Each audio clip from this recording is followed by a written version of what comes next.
الحمدللہ رب العالمین والصلاة والسلام علی رسولہ الکریم وعلی آلہ واصحابہ اجمعین۔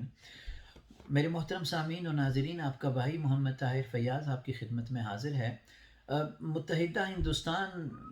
سے میں جو ہے وہ تقسیم سے قبل کی بات ہے کہ وہاں پر ایک جماعت تھی جمعیت علماء ہند کے نام سے، اور اس جمعیت علماء ہند میں جب یہ جو تقسیم کا مرحلہ پیش آیا تو علماء کرام میں اختلاف پیدا ہو گیا۔ کچھ حضرات کی یہ رائے بنی کہ ہمیں متحدہ ہندوستان کو متحد رکھنا چاہیے، اس لیے کہ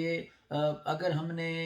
پاکستان بنا دیا تو سارے جو ہے وہ مسلمان تو ہجرت کر نہیں سکیں گے، جو ہندوستان میں رہ جانے والے مسلمان ہیں ان کی جان، مال،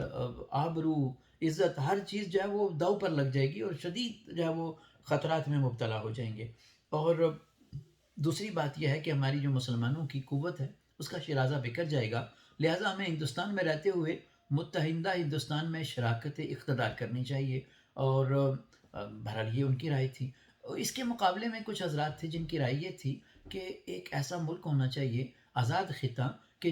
جس میں ہم رہ کر بغیر کسی خوف و خطر کے، بغیر کسی دباؤ کے، اپنی آزاد مرضی کے ساتھ شریعت کی جو ہے وہ رہنمائی اس کے مطابق ہم اپنی زندگی گزار سکیں۔ تو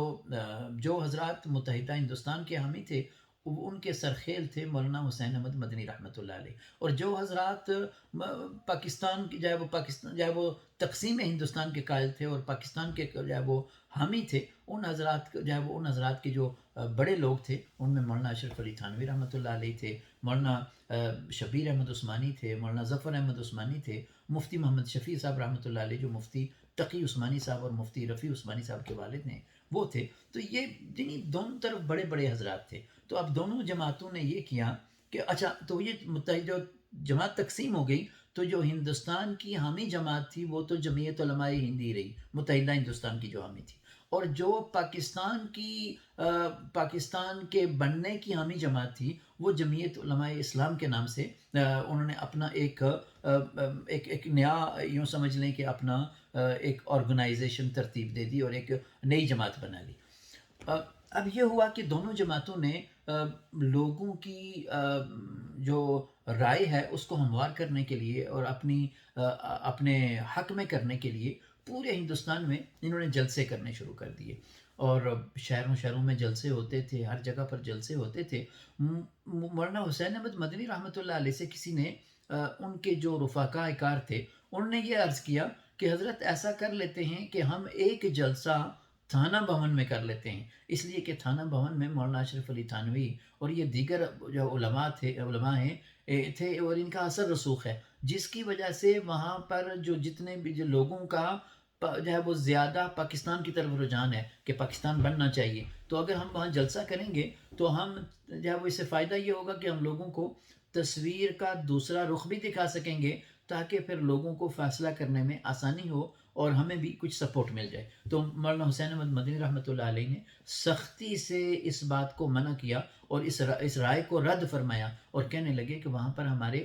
ساتھی رہتے ہیں اور ہمارے جو ہے وہ احباب ہیں، علماء کرام ہیں، اگر ہم نے وہاں جلسہ کیا تو ان کی دل آزاری ہوگی اور ان کو ایذا پہنچے گی، اور یہ ہمیں گوارا نہیں کسی قیمت پر بھی کہ کسی عالم کی دل آزاری ہو یا ان کو ایذا پہنچے ہمارے کسی عمل کی وجہ سے۔ تو عرض کرنے کا مقصد یہ ہے کہ یہ ہمارے علماء کرام تھے اور یہ ہمارے بڑے تھے کہ جن کے ہم نام لیوا ہیں۔ ایک اور اس طرح کا واقعہ کتابوں میں لکھا ہے کہ مولانا اشرف علی تھانوی صاحب رحمۃ اللہ علیہ کے سامنے کسی نے مولانا احمد رضا خان صاحب کا نام اس طرح لیا کہ ان کو جو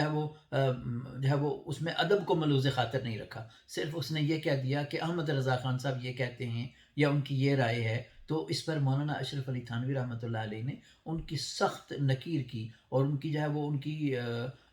یوں سمجھ لیں کہ ان کو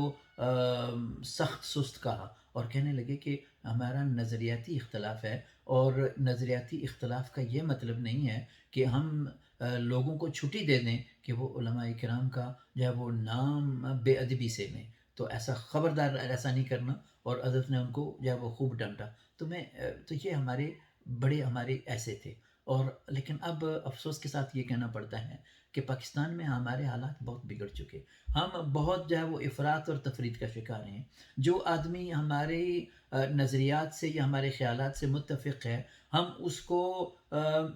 زمین و آسمان کے کلابے ملا کر اس کو اس کے حق میں ملاتے ہیں اور اس کو آسمان کی اوج ثریا تک پہنچا دیتے ہیں۔ اور جو آدمی ہمارے نظریات سے اختلاف رکھتا ہے یا اس کی رائے مختلف ہے اور ہم ہر طرح سے یہ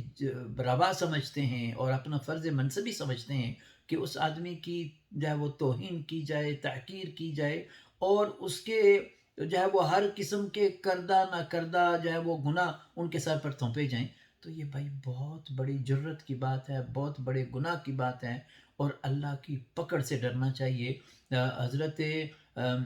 ابو دردہ رضی اللہ تعالیٰ عنہ ایک صحابی ہیں، وہ فرماتے ہیں کہ کن عالما او متعلما او محبا او متبعا ولا تکن غیر ذلك فتہلک، کہ یہ ان قریب ترین الفاظ ہیں، ممکن ہے کہ الفاظ میں کوئی آگے پیچھے میں نے کر دیا ہو۔ وہ فرماتے ہیں کہ اگر تمہیں سب سے پہلے تو کوشش کرو کہ تم خود عالم بن جاؤ، اور اگر خود عالم نہیں بن سکتے تو ان کی شاگردی اختیار کرو، اور اگر شاگردی اختیار نہیں کر سکتے تو علماء سے محبت کرنے والے لوگوں میں اپنے آپ کو شامل کر لو، اور اگر یہ بھی نہیں کر سکتے تو بھائی علماء کی جو بات تم تک پہنچے، اس لیے کہ وہ شریعت کی بات آپ کے سامنے رکھ رہے ہیں، تو تمہیں چاہیے کہ جو ہے وہ کان لپیٹ کر اس کی اتباع کرو، اور لیکن اس کے علاوہ کسی اور چیز کی گنجائش نہیں ہے۔ اگر تم نے کچھ اور کیا تو تم برباد ہو جاؤ گے۔ اور عمر بن عبدالعزیز رحمۃ اللہ علیہ ان نے تو مزید وضاحت کے ساتھ کہا، وہ فرماتے ہیں کہ کن عالما او متعلما او خادما ولا تکن رابیا فتہلکا، کہ چاہے تمہیں جو ہے وہ چاہیے کہ پہلے خود عالم بننے کی کوشش کرو یا پھر ان کی شاگردی اختیار کرنے کی کوشش کرو، اور اگر یہ نہیں ہو سکتا تو ان کے خادم بن جاؤ، اور جو ہے وہ چوتھا بننے کی کوشش نہ کرنا، ان پر تنقید نہ کرنا، ان کی تنقیص نہ کرنا، ان کو حقارت کی نظر سے نہ دیکھنا، اس لیے کہ برباد ہو جاؤ گے۔ ایک ہمارے عالم تھے، انہوں نے مجھ سے اس کا تذکرہ کیا کہ شیخ عبد القادر جیلانی رحمۃ اللہ علیہ نے اپنی کسی کتاب میں یہ ذکر کیا ہے کہ نبی کریم صلی اللہ علیہ وسلم نے ارشاد فرمایا، جس کا مفہوم یہ ہے کہ قرب قیامت میں لوگ اپنے علماء کرام کو حقارت کی نظر سے دیکھیں گے، اور اس کی وجہ سے اللہ تعالیٰ ان کے اوپر 3 قسم کے عذاب مسلط کریں گے۔ ایک تو یہ ہوگا کہ ان کے رزق کی برکت ختم ہو جائے گی، یعنی وہ جو کچھ بھی کمائیں گے تو اس سے ہمیشہ وہ کمی کے شاکی رہیں گے، ان کی ضروریات اس سے پوری نہیں ہوں گی۔ اور دوسری بات یہ ہے کہ اپنی اولاد سے ان کو مایوسی ہوگی، جو اولاد سے آدمی توقعات رکھتا ہے وہ ان کی توقعات پوری نہیں ہوں گی۔ اولاد سے بہت ساری والدین توقعات رکھتے ہیں، ہمارے بڑھاپے کا سہارا بنیں گے، ہمارے فرمان بردار ہوں گے، ہماری آنکھوں کی ٹھنڈک بنیں گے اور ہمارا نام روشن کریں گے، تو فرمایا کہ ان سب چیزوں میں محرومی ہو جائے گی، اور وہ آدمی جو ہے وہ کبھی بھی جو ہے وہ ان کی اولاد سے ان کو مکمل مایوسی ہوگی، اولاد سے جتنی راحتیں انسان کو مل سکتی ہیں وہ ان کو نہیں ملیں گی۔ اور تیسری بات یہ فرمائی کہ یہ لوگ مرنے سے پہلے اللہ ان کو ایمان سے محروم کر دیں گے۔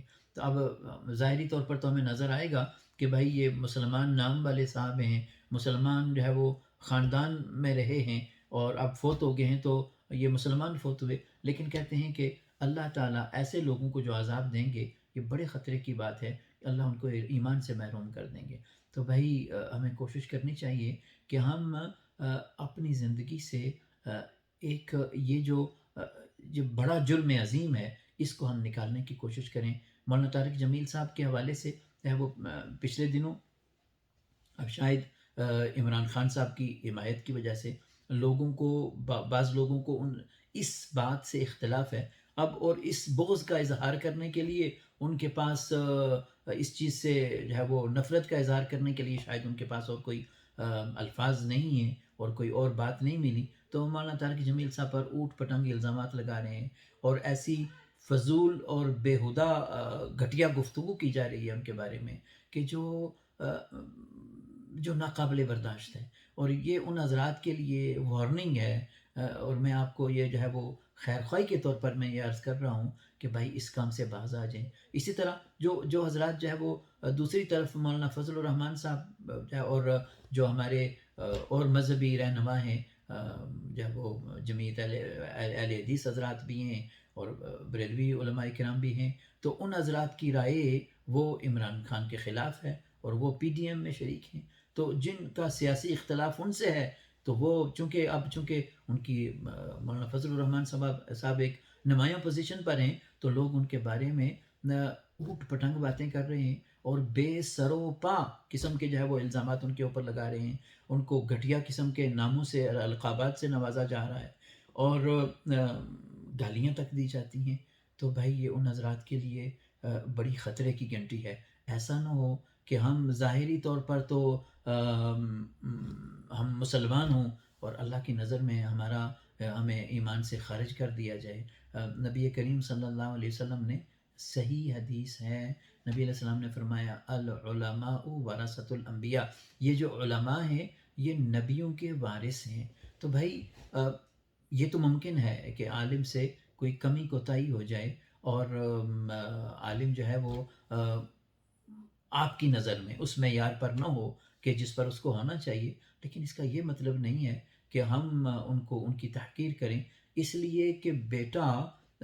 ایک پہلوان باپ ہے، اگر اس کا بیٹا معذور بھی ہے تو ہم یہ نہیں کہیں گے کہ بھائی باپ پہلوان تھا تو بیٹا معذور آ گیا لہٰذا اس بیٹے کے بجائے اس کا وارث کسی صحت مند اور تندرست بچے کو جو ہے وہ بنا دیتے ہیں، یہ معذور کو اس کا وارث نہیں بناتے۔ نہیں بھائی، اس کی معذوری اپنی جگہ، اس کی کمی اپنی جگہ، لیکن وارث وہی معذور بچہ ہوگا۔ تو علماء کرام میں بہت ساری کمیاں ہو سکتی ہیں، ظاہر ہے علماء کرام بھی اسی معاشرے کا حصہ ہیں، ان میں بھی کمیاں کوتاہیاں ہو سکتی ہیں اور ان سے بھی غلطیاں ہو سکتی ہیں، لیکن آخرکار وارث تو نبیوں کے وہی ہیں بھائی۔ تو اس لیے علماء کرام کی عزت کریں، علماء کا احترام کریں، اور اگر آپ کا ان سے کسی معاملے میں اختلاف ہے تو اچھے انداز میں، شستہ الفاظ میں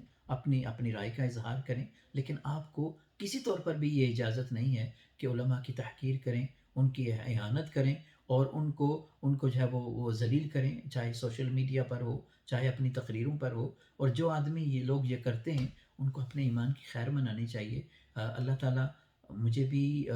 سمجھ عطا فرمائے اور اللہ تعالیٰ ہم سب کو اپنی جو اعمال ہیں ان کی درستگی کرنے کی توفیق عطا فرمائے، اس لیے کہ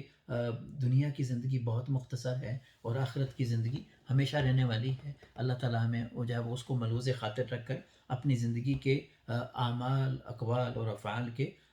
کا محاسبہ کرنا چاہیے۔ السلام علیکم ورحمۃ اللہ وبرکاتہ۔